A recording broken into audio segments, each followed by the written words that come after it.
Praise the lord. ఈరోజు నేను మీ మధ్యకి ఒక అంశంతో వచ్చాను. ఏంటిది ఆ అంశం అంటే, అబ్రహాము శారాయి వివాహాలు అన్నా చెల్లెల వరుస అయితే పెళ్లి చేసుకోవచ్చా?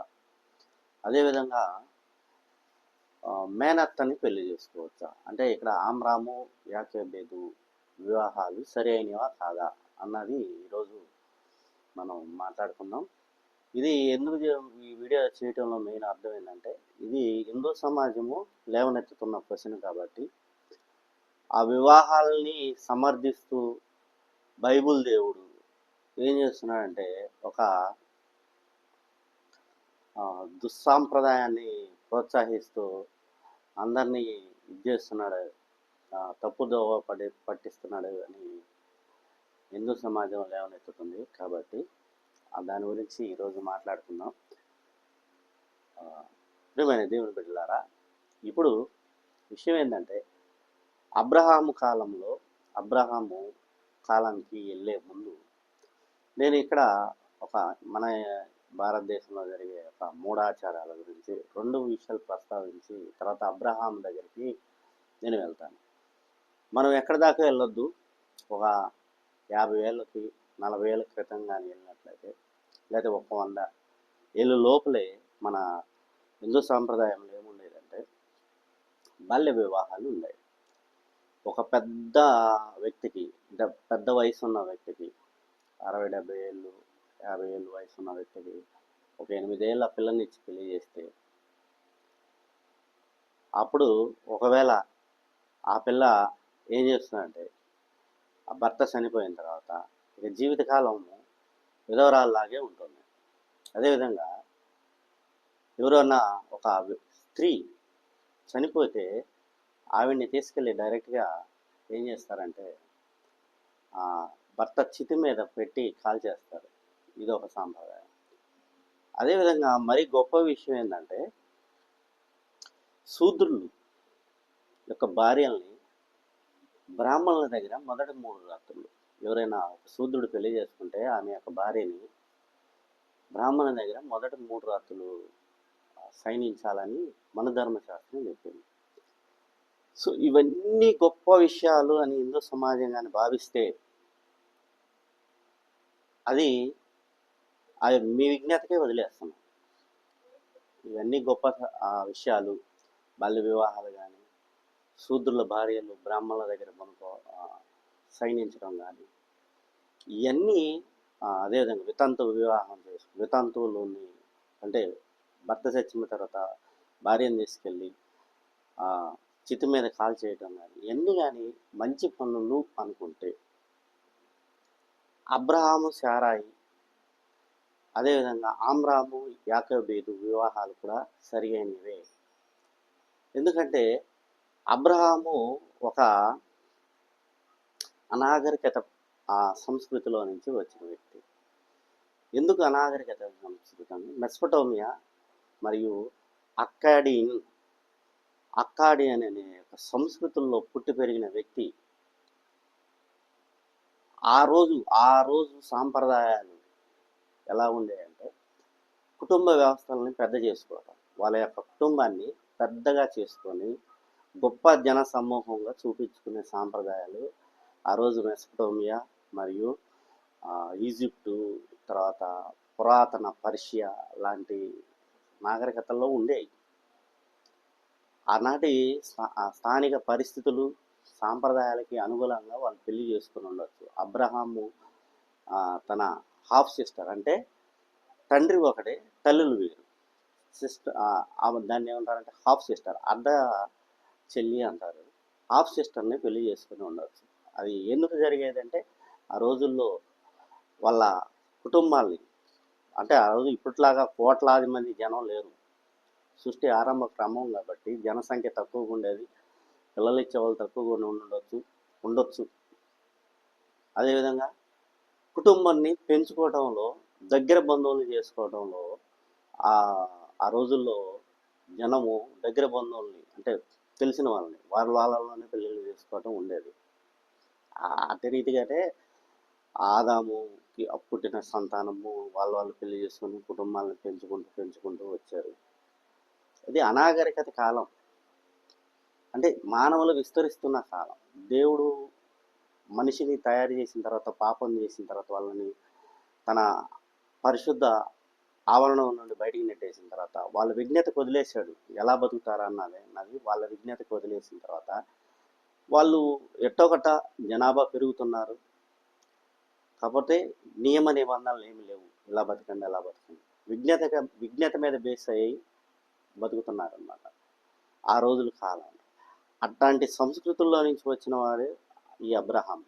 అయితే అబ్రహాము ఆ రోజుల్లో శారాయిని పెళ్లి చేసుకోవడానికి కారణం ఏంటంటే, ఒకటి ఆస్తి మొత్తం కుటుంబంలో ఉండటానికి ప్రయత్నిస్తారు. అదే రెండోది, ఆ రోజుల్లో ఆ మెస్పటోమియా, అకేడియన్ సాంప్రదాయాల్లో ఉండే ఏంటంటే రాజవంశ రక్త సంబంధం చెడిపోకూడదు. రాజుల యొక్క రక్తం అనేది పరాయి వాళ్ళు బయట నుంచి వచ్చిన కుటుంబం నుంచి ఈ కుటుంబంలోకి, రాజవంశంలోకి కానీ వస్తే అప్పుడు వాళ్ళ రక్తం పాడైపోతుంది అని ఏం చేస్తారంటే వాళ్ళ కుటుంబాల్లోనే పెళ్లి చేసుకునేవాళ్ళు. ఇది ఈ పురాతన ఈజిప్ట్లో ఉండేది, పర్షియన్లో ఉండేది, అన్ని సాంప్రదాయాలు మెసపోటేమియాలో కూడా ఉండేది. కాకపోతే ఇది రాజవంశాలకి. అదే సామాన్యుల పరిస్థితులు అంటే అన్ని చోట్ల జరగబోదు, అన్ని చోట్ల జరగదు, కానీ కొన్ని చోట్ల జరిగినాయి. ఆ రోజుల్లో అది పెద్ద అసాధారణమేం కాదు, సాధారణమైందే. చేసుకునేవాళ్ళు ఆస్తుల్ని కాపాడుకోవటానికి, వాళ్ళ యొక్క కుటుంబాన్ని పెద్దది చేసుకోవటానికి ఇట్లా అనేక సాంప్రదాయాలు, పద్ధతులు వాళ్ళకు ఉండేవి. కాబట్టి వాళ్ళు ఏం చేసేవాళ్ళు అంటే దగ్గర తెలిసిన వ్యక్తులను పెళ్లి చేసుకొని వాళ్ళ ద్వారా కుటుంబాలని పెద్దగా చేసుకునే రోజులు అవి. ఆ రోజుల్లో అబ్రహాం ఏం చేశాడంటే దేవుణ్ణి నమ్మాడు. దేవుని నమ్మి దేవుని చెప్పిన మాటకు లోబడి ఊరు నుంచి హరానికి వచ్చాడు. హరాన్ నుంచి కనాను దేశంకి వచ్చాడు. కనాను దేశంలో ఏం చేశాడంటే దేవుని చేత వాగ్దానం పొంది ఆశీర్వదించబడ్డాడు. ఆశీర్వదించబడి ఆశీర్వదించబడిన జనాంగమే నేటి ఇజ్రాయెల్ ప్రజలు, యోధా సమాజం. విషయం ఏంటంటే అది ఆమోదమైన వివాహమా కాదన్నది మనం కానీ చూసుకున్నట్లయితే ఆనాటి పరిస్థితులకి అది ఆమోదయోగ్యం. కాకపోతే మోషే ద్వారా దేవుడు ధర్మశాస్త్రం ఇచ్చిన తర్వాత ఇటువంటి వివాహాలన్నీ రద్దు చేయబడ్డాయి. మేనత్తల్ని చేసుకోవటం కానీ, హాఫ్ సిస్టర్లను చేసుకోవడం కానీ రద్దు చేయబడ్డాయి. ఇది ఎక్కడ చెప్తాడంటే లేవీకాండము 18వ అధ్యాయం మొత్తం మీద ఈ విషయాన్ని దేవుడు వాళ్ళకి తెలియజేస్తాడు. ఇది విషయం. కాబట్టి ధర్మశాస్త్రం ఇచ్చిన తర్వాత ఇటువంటి వివాహాలన్నీ రద్దు చేయబడ్డాయి. ధర్మశాస్త్రం ఇచ్చిన తర్వాత ఎవడైనా సరే తల్లి కానీ చెల్లిని కానీ అన్యాయంగా వాళ్ళ మానఛేదం కానీ చేస్తే వాడికి శిక్ష అనేది ఎగ్జాంపుల్ విధించబడింది. ఎగ్జాంపుల్ ఎవరంటే మన దావీదు పక్కనోడి పిల్లాన్ని మోహించాడు. మోహిస్తే అది ప్రవక్త చేత హెచ్చరించబడింది. హెచ్చరించిన తర్వాత నీ కుటుంబం నాశనం అయింది అన్నాడు. కుటుంబం నాశనం అయింది. అదేవిధంగా దావీదు కొడుకు తన చెల్లి వరుస అయ్యే అమ్మాయిని ఇచ్చేస్తే ఆడిని కూడా దేవుడు శిక్షించాడు. దేవుడు ఇటువంటి సంఘటనల్ని ధర్మశాస్త్రానికి ముందు, ధర్మశాస్త్రం తర్వాత, ధర్మశాస్త్రం ముందు ఇచ్చిన సంఘటనలన్నీ చారిత్రక సంఘటనలుగా పేర్కొనబడ్డాయి. అవి దేవుడు ఇక్కడ తప్పు రైట్ అని చెప్పి ఆ కాలాల పరిస్థితులను బట్టి అవి అలా వెళ్ళిపోయినాయి. తర్వాత ధర్మశాస్త్రం ఇచ్చిన తర్వాత ధర్మశాస్త్రబద్ధంగా నేను చెప్పే మాటలు వినండి అని దేవుడు చెప్పాడు. కాబట్టి ధర్మశాస్త్రానికి ముందు, ధర్మశాస్త్రం తర్వాత విషయాలు మనం మాట్లాడుకున్నట్లయితే ధర్మశాస్త్రానికి ముందు అబ్రహాము శారాయి వివాహము, అదేవిధంగా ఆమ్రాము యాకోబేదు వివాహాలు జరిగినాయి. కాబట్టి ఆనాటి సాంప్రదాయాలు, అలవాట్లని బట్టి, పద్ధతులను బట్టి వాళ్ళు పెళ్ళిళ్ళు చేసుకొని సంతానోత్పత్తి చేసుకున్నారేమో. కానీ ధర్మశాస్త్రం తర్వాత జరిగిన సంఘటనలన్నీ బైబిల్ ఖండించింది. ధర్మశాస్త్రానికి ముందు బైబిల్ ఏం చెప్తుందంటే చారిత్రక సంఘటనలుగా చూపించింది. ఆ చారిత్రక సంఘటనలు చూపించిన తర్వాత ఇలాగా ఉండండి, సత్యాన్ని అనుసరించినారు, సత్యం చెప్పే సంగతుల్ని అనుసరించి నడుచుకోమని చెప్పింది. అంటే విశ్వాసపాత్రులుగా ఉంటే నేను మిమ్మల్ని ఆదరిస్తాను, నన్ను నమ్మి నా దగ్గరికి వస్తే నేను మిమ్మల్ని ఆదరిస్తాను, మిమ్మల్ని అభివృద్ధి చేస్తానని చెప్పాడు. అబ్రాహాంకి అదే చెప్పాడు. దేవుడు చెప్పిన మాటను దేవుడు నిలబెట్టుకున్నాడు. అబ్రాహాం కూడా అదే విధంగా జీవించాడు. సో అయితే దేవుడు అబ్రాహాముని ఎందుకు పిలిచాడు అంటే అతనికున్న కుటుంబ నేపథ్యాన్ని బట్టి పిలవల. అతని మీద దేవుడు దేవుడి మీద అబ్రహాం చూపించిన విధేయత విశ్వాసాల మీద బట్టి అబ్రహామును పిలిచి ఆయన్ని ఆశీర్వదించాడు. అంతేగాని అబ్రహాము శారాయిని పెళ్లి చేసుకున్నాడు, ఇది తప్పు అని ఆ రోజు చెప్పకపోవడానికి కారణం ఏంటంటే ఆనాటి సాంప్రదాయాలు అలాగే ఉన్నాయి. ఆనాటి సాంప్రదాయాలు అలా ఉన్నాయి కాబట్టి పోనిచ్చారు.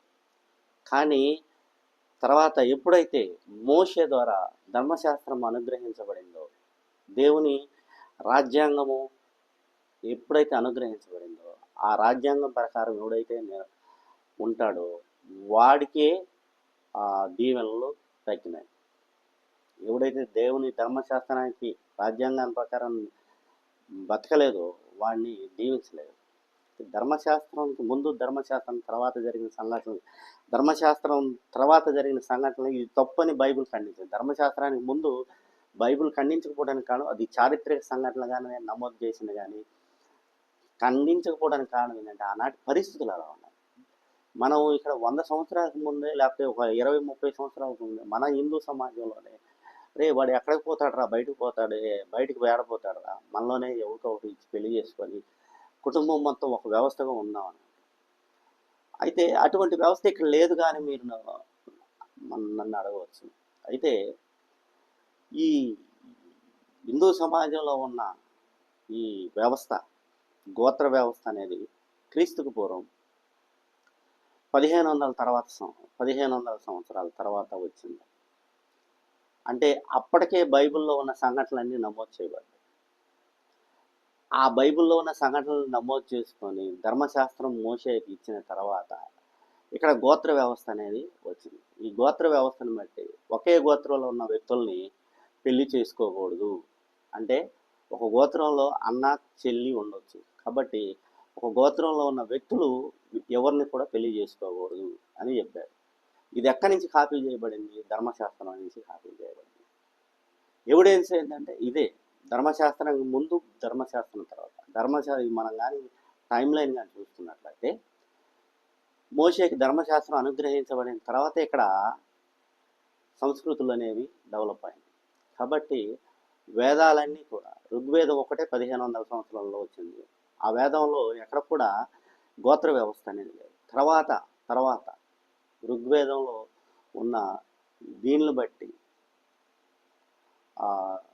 లోపాలు ఏదైనా అవ్వచ్చు, లోపమని నేను చెప్పను, కానీ ఋగ్వేదం ఏం చెప్తుందో దాంట్లో ఉన్న గోత్ర వ్యవస్థలు ఋగ్వేదం నుంచి కొన్ని సవరణలు జరిగినాయి. అంటే వ్యవస్థ మారింది. ఋగ్వేదంలో తర్వాత యజుర్వేదం వచ్చింది. యజుర్వేదంలో ఏం జరుగుతుందంటే యజ్ఞాలకి ఈ ఋగ్వేదంలో ఉన్న మంత్రాలన్నింటినీ మనకి ఎలా ఉపయోగించాలన్నది చూసుకున్నప్పుడు అప్పుడే బుద్ధిజం అనేది డెవలప్ అవుతుంది. బుద్ధిజం డెవలప్ అయ్యేకు ఏం చేస్తుందంటే ఋగ్వేదంలో ఉన్న జంతు బలులు ఇవన్నీ కూడా నిషేధించడం అనేది జరిగింది విషయం అది. సరే, అంతకుముందు ఏదైనా గోత్రం కానీ ఉన్నట్లయితే ఆ గోత్ర వ్యవస్థ ఏదైతే ఉందో ఆ గోత్ర వ్యవస్థ ఎప్పుడు జరిగిందంటే క్రీస్తుకు పూర్వం 1200 సంవత్సరాల నుంచి 1300 సంవత్సరాల్లోనో, లేకపోతే క్రీస్తు పూర్వం 1500 సంవత్సరాల తర్వాత 1000 సంవత్సరం వరకు ఈ గోత్ర వ్యవస్థ అనేది వచ్చింది. కాబట్టి అక్కడ దాకా వెళ్ళొద్దు. మన వ్యవస్థ మనము అబ్రహాము శారాయి వివాహాలు న్యాయమా అన్యాయమా, అదేవిధంగా ఆమ్రాము యాకోబేతు వివాహాలు సరైనయా అన్యాయమైనవా, ఇవి దేవుడు ఎలా ఎంకరేజ్ చేస్తాడు అన్నదాకా అక్కర్లేదు. మనకి ఇప్పటికీ ఎప్పుడు క్రీస్తు శకము ఈ 1900 సంవత్సరంలో తర్వాత కూడా మనకి బాల్య వివాహాలు జరిగినాయి. తర్వాత కొన్ని చోట్ల ఈ ఆయన పేరేంది, జ్యోతిరావు పూలే వచ్చి సంస్కరణలు మొదలుపెట్టిన తర్వాత దాకా కూడా ఈ వితంతువుల్ని బయటికి రానికుండా చంపడం, అంటే భర్త చేతి మీద వేసి కాల్చడం, వాళ్ళకి చదువు లేకుండా చేయటం, బాల్య వివాహాలు చేయటము. అదేవిధంగా శోభనం, కొత్తగా ఎవరికైనా పెళ్ళైతే, శూద్రుడికి పెళ్ళైతే ఆ శూద్రుని యొక్క భార్యని తీసుకెళ్ళి బ్రాహ్మణుల దగ్గర సైనింపజేయటం. ఈ వ్యవస్థలన్నీ కూడా మనకు 1900 సంవత్సరానికి ముందు కూడా జరిగింది. అక్కడ దాకా వెళ్ళొద్దు, అబ్రహాము కాలానికి దాకా వెళ్ళొద్దు. మన దగ్గర ఈ వ్యవస్థ ఏదైతే ఇప్పుడు 3 చెప్పామో, బాల్య వివాహాలు కానీ, శూద్రుని యొక్క భార్యను తీసుకెళ్ళి అక్కడ పెట్టడం కానీ, ఇట్లాంటి అంతకన్నా ఘోరమైనవి అనమాట. ఆ ఘోరమైన వాటిని బట్టి మనం బయట పెట్టుకోవాలి. కానీ అబ్రహాము భార్యను చేసుకున్నాడు, భార్యను చేసుకున్న తర్వాత ఆయన సంతానాన్ని అభివృద్ధి, ఆ కాలానికి అనుగుణంగా, ఆ కాలానికి పరిస్థితులకు అనుగుణంగా అప్పుడు ఎలా జరిగింది. ఈ వ్యవస్థలు ఇక్కడ కూడా కాలానికి అనుగుణంగా పరిస్థితులు ఇలా ఉన్నాయి. అప్పుడు ఏది జ్యోతిరావు పూలే కాలానికి ముందు. అంటే మనం ఏదైనా ఒక మాట అడిగేటప్పుడు లేకపోతే చేసేటప్పుడు హిందూ సమాజం ఏం చేసుకోవాలి అంటే ఇక్కడ అంతా మంచే ఉందా, చెడ్డే ఉందా, మన దేవుళ్ళు ఏమన్నా సత్యవంతులా? ఏం కాదే. దేవుడికి పెళ్ళిళ్ళు ఏంటంటే ఒక్కొక్కడు 20 పెళ్ళిళ్ళు, ఒక్కొక్కడు 2-3 పెళ్ళిళ్ళు తక్కువ లేదు ఎవడికి, ఏ దేవుడికి కూడా. స్వర్గం ఉందంటే స్వర్గంలో రంభ, ఊరసి, మేనకలతో క్యాబరే డ్యాన్సులు ఉంటాయి. మనం వాటి గురించి మాట్లాడకూడదు, దైవ సేవకులుగా క్షమించాలి. మీ గ్రంథాల్లో ఏముందో నాకు తెలియదు, నేను చెప్పదలుచుకోను. ఒకవేళ తెలిసినా కానీ చెప్పను, ఎందుకంటే అది మీ విశ్వాసం. నా విశ్వాసం ఏంటంటే అబ్రహాము దేవుని నమ్మాను, దేవునికి అది అబ్రహాము నమ్మిక నీతిమంతునిగా ఎంచింది. విశ్వాసాన్ని బట్టి అబ్రహాము నీతిమంతునిగా చేశాడు. అంటే దేవుడు ఏం చేస్తాడంటే తన మీద పెట్టుకున్న నమ్మకాన్ని బట్టి ప్రజలను పిలిచి వాళ్ళని ఆశీర్వదిస్తాడు. ఆశీర్వదించడానికి అతని కుటుంబ నేపథ్యం ఏమి కారణం కాకూడదు. దేవుడు ఒక అనాగరికుని తీసుకొచ్చి నాగరికుగా మార్చాడు అబ్రహాము. కనాను దేశం తీసుకొచ్చిన తర్వాత కనాను దేశ ప్రజలు ఏం చేస్తారంటే ఈయన్ని చాలా గొప్ప వ్యక్తిగా, దేవుని మనిషిగా వాళ్ళు కొనియాడారు. అక్కడ ఆదికాండం 23వ అధ్యాయంలో చెప్తాడు. కాబట్టి ఒక అనాగరికమైన ప్రదేశంలో నుంచి నాగరికునిగా చేసిన మనిషిని బట్టి మనము దేవుని యందు నమ్ముకోగలగాలి. ఆయన చేసుకున్న వివాహాలను అది న్యాయమా అన్యాయం అంటే అది ఆనాటి పరిస్థితులను బట్టి చేసుకోవాల్సి వచ్చింది. అదేవిధంగా ఆమ్రాము యాకేబేదు వివాహం కూడా ఆనాటి పరిస్థితులను బట్టే ఉంటుంది. కానీ ఇవన్నీ ఎప్పుడు కొట్టివేయబడిందంటే ధర్మశాస్త్రం ఇచ్చిన తర్వాత, మోషేకి ధర్మశాస్త్రం ఇచ్చిన తర్వాత, ధర్మశాస్త్రంలో క్లియర్గా చెప్పబడుతుంది లేవియకాండంలో ఇటువంటి వివాహాలన్నీ రద్దు చేయబడ్డాయి. ఎవడు పెళ్ళాన్ని దగ్గరికి వెళ్ళకూడదు, స్త్రీలని చెల్లెల్ని పెళ్లి చేసుకోకూడదు, మేనత్త వరుసగా ఆడవాళ్ళని పెళ్లి చేసుకోకూడదు అని క్లియర్ కట్గా బైబిల్ చెప్పింది. చెప్పిన తర్వాత ఎవడైనా తప్పుగా ప్రవర్తిస్తే వాడికి శిక్ష విధించింది. ధర్మశాస్త్రం వేయక ముందు ఆనాటి సాంప్రదాయాలు బట్టి, వ్యక్తుల యొక్క విశ్వాసాలు బట్టి వారికి దేవుడికి మధ్య జరిగిన సంఘటనల్ని బైబిల్ నమోదు చేసింది. కాబట్టి అబ్రహాము అలా చేశాడు కాబట్టి మీరు కూడా ఇలాగే ఉండండి అని బైబిల్ చెప్పలేదు. అబ్రహాము చేసిన కార్యాల్లో ఎంత నీతివంతం ఉంటాయో అంత నీతివంతంగా మీరు కూడా బతకండి అని చెప్పింది.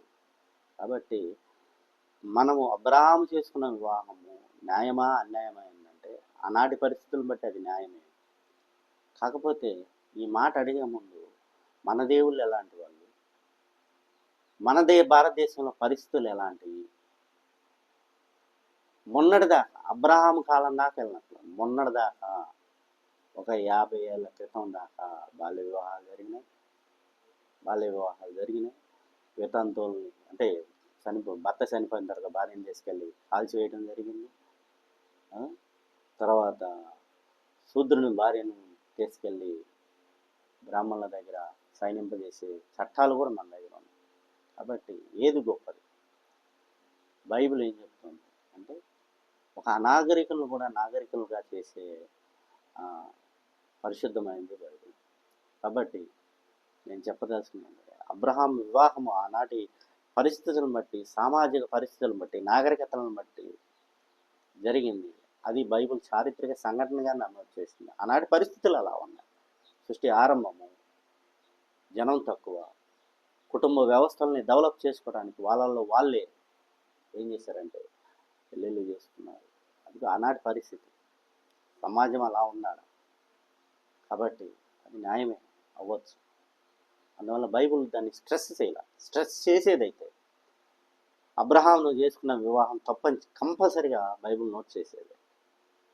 అదే విషయాన్ని దావీదు ఉరియా భార్యని మోహించినప్పుడు, ఉరియాని చంపినప్పుడు ఖచ్చితంగా ఖండించింది.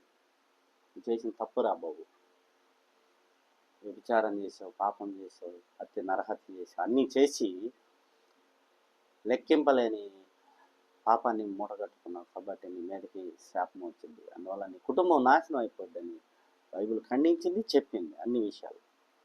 అట్లాగేదా ఇటువంటి సంఘటనల్ని ధర్మశాస్త్రం అనుగ్రహించిన తర్వాత ఇటువంటి సంఘటనలన్నింటినీ ఖండించింది బైబిల్.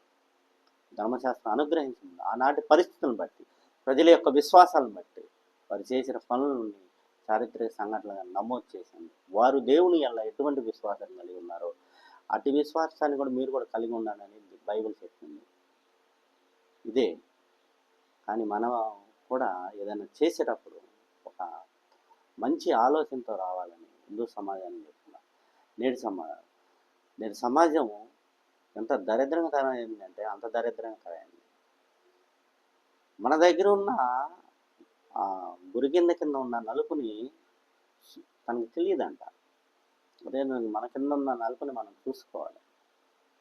ఈనాటి సంగతి, ఇక్కడ సంఘటన, చారిత్రక నేపథ్యం, ఈనాటి పరిస్థితులు ఎలా ఉన్నాయి అన్నింటినీ బేజూరేసుకొని ఎదుటివాడిని ప్రశ్నించినప్పుడు ఏం జరుగుతుందంటే అందుట్లో న్యాయం ఏంది, అన్యాయం ఏందని తెలుస్తుంది. రేపటి వీడియోలో